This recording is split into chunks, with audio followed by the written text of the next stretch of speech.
Welcome back, Englishers. Today we are going to be looking at how I became a C2 native level English speaker. More of a personal story this time, more of a story time. So if you want to know how I got to this level and how you can too, then keep on watching. Let's get into it.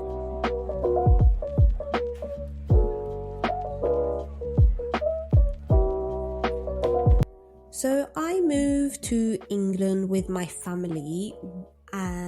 We became expats when I was very young, around 6 or 7 years old. And you could say, actually, you know what? Stop the story there. You can end it there because yes, and I agree with you that yes, children, babies, young children, especially at that age when I moved to England, learn languages very, very, very extremely fast, which was my case. So yes, I could stop the story there. However, there's a lot more that goes into it because I still had to study from zero. I didn't have any sort of knowledge of the language. And yes, I did have an advantage because I was very young. But I still had to go through several steps that I'm going to go through. So back to the story. I moved to England with my family when I was very young, around 6 or 7 years old. Yes, Great Britain, England, the land of football and hooligans, the home of a cup of tea. Do you want a cup of tea? A cuppa? Oh, you don't feel good? Oh, I'll make you a cup of tea and make you feel better. Yeah, that definitely does happen. Home of the cup of tea. The land of scones with jam and cottage cheese, and even though I'm not the biggest fan, I still appreciate it. And of course, home of the lovely beans with the good old English breakfast. And yes, it is delicious. Sausage, beans, eggs, toast, tomatoes, mushrooms, if you want to go through the whole lot. Yes, I moved there when I was very little with my family. Didn't have any sort of knowledge of the language. Yes, I could say hello, goodbye, the basics like you would when you start learning a language, but didn't know any more, didn't know any sort of extensive vocabulary or grammar or C2 vocabulary. No, I still had to learn just like an adult would, just like you are doing, just like anyone would do. Brackets, children learn languages quicker, close brackets. So, top skills that I had to go through in order to become a C2 level. And yes, I started school when I was that age in England. So these tips really helped me become a C2 level. Reading is one of the best tips that I could give you, and this is what I went through, which really helped me improve my language skills. When I was at school in England, obviously you are kind of forced, whether you like it or not, you are forced to read. You are forced to go to the library. My class used to go to the library probably once or twice a week to pick out a book regularly on a regular basis. We used to also have this part of the day where the teacher would call out a name, like you would do whatever activity, math, science, whatever. The teacher would call out a name, so she would call out my name. I would have to take my book, take another book that she would write notes in for my parents to read, and I would read out loud to the teacher.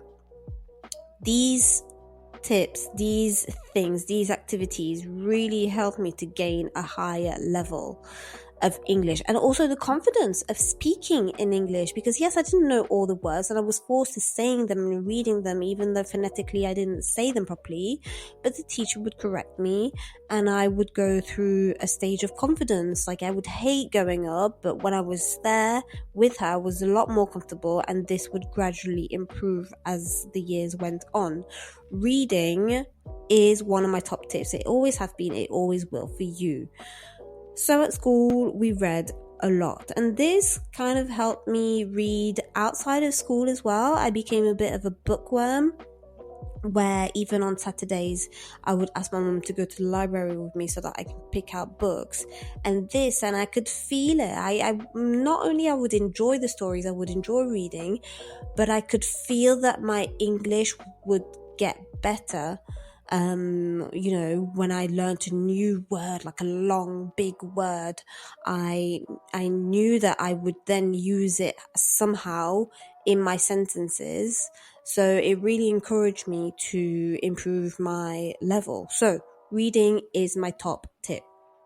Number 2 was the fact that I was immersed into the country. Moving to the country at such a young age really helped me to I wouldn't even say helped, it just kind of forced me to get on with it. Because I know that as a student, when you are learning a language, especially when you're an adult, we have less patience and it is harder for us to memorize things. I was forced into it, whether I liked it or not, when I was watching television or when I was speaking to my friends, or when I was listening to, a conversation at a supermarket. Everything was in English. I was forced into it. I had no choice. And this really, really helped me into improving my conversation, improving my listening, improving all English skills.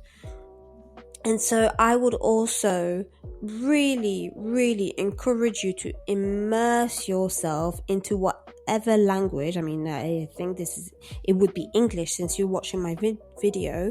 So I would really encourage you to immerse yourself into, if possible, the country or an English-speaking country, whether it's you want to do some sort of work experience or travel to the place or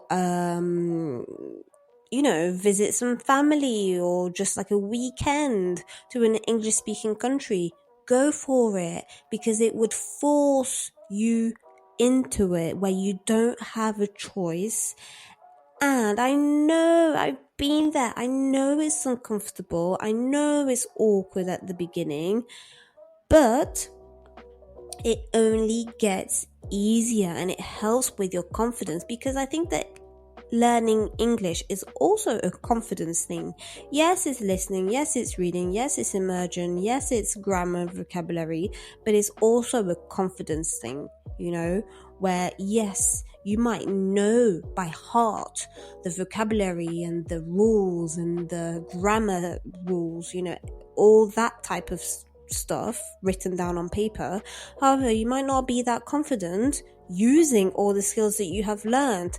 And so really immersing yourself into a country, into a city, really, really boosts your English. However, I have to say, you don't necessarily have to, because you might say, hey, listen, that's all good, that's all perfect and beautiful and rainbows and unicorns. However, I don't have any money. I don't have any money to travel. I can't gain a work experience. It's not possible for me to move to an English-speaking country. Do not fear. It does not matter.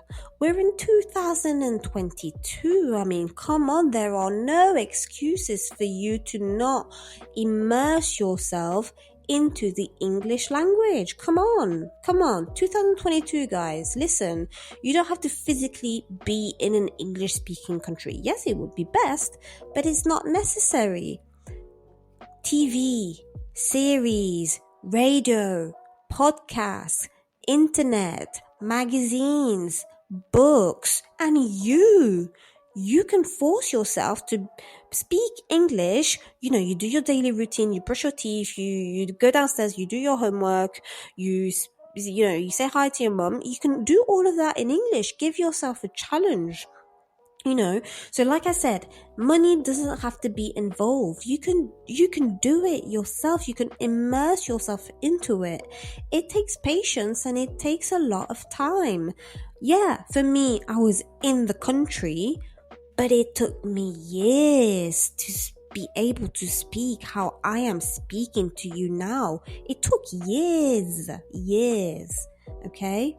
So you don't have to necessarily be in that country. Do not fear. Immerse yourself, challenge yourself, and trust me, you do have all the resources. You can do it. The next skill that I went through was very easy because I was immersed in the country, was listening. And now I know that as a student you tend to only listen, you tend to only focus on, let's say, grammar and the rules and memorizing things in your head. But don't just do that. You have to listen to things, listen to series, listen to films, listen to people speaking. But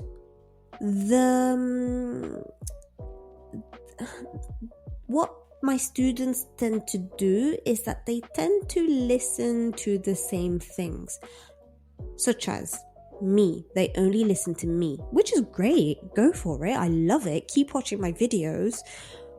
But it doesn't really help with the accent because, yes, I have a British accent, which may be easier for you to listen to. But then if you listen to something on TV or a series and it's an American accent, it's a lot different than mine. If you only watch Game of Thrones, or let's say you only watch, Breaking Bad, yes, it's only a certain type of accent. You have to expose yourself to different type and not just your typical British and American accents. There's lots of different accents out there. There's the Indian English speaking accent, the Polish. Now again, for me, I'm very lucky, not only because I was immersed in the English speaking country in England, the home of English, the land of English, but I was in a city which it was a very, very multicultural city, which I absolutely loved. So there were a lot of, yes, of course, English speakers, like native English speakers, but there were a lot of Polish speakers, Turkish speakers, Pakistanis, Indians, and I got used to those type of accents. And so when I have a lot of my students are French, because I forgot to mention, that my mother tongue is French. My native language is French. So I have a lot of students that are French. And when we watch a short clip in our lessons that has an Indian accent, for example, oh my goodness, they find it so difficult. And for me, it's very easy to listen to because they articulate very well, but just because it's different to mine and that's what they're only exposed to. You have to expose yourself to different types of English accents. Trust me, it is going to help. So, this was a brief story, a little story time of my own experience of how I reached my C2 level. So like I said, yes, I was a kid, and yes, it was easier as a kid to learn the language. However, I still had to go through the same steps that you are going through. And so trust me, reading, immersing yourself, and listening is the 3 main skills which will help you gain that C2 level. But you have to add into that equation time. It took me years, and patience. Trust me, it takes a lot of time and it takes a lot of patience, but you can get there too. And you can not only get there but improve it. Bit by bit, we're going to get there. Remember to share, because sharing is caring, and I'll see you next time. Bye.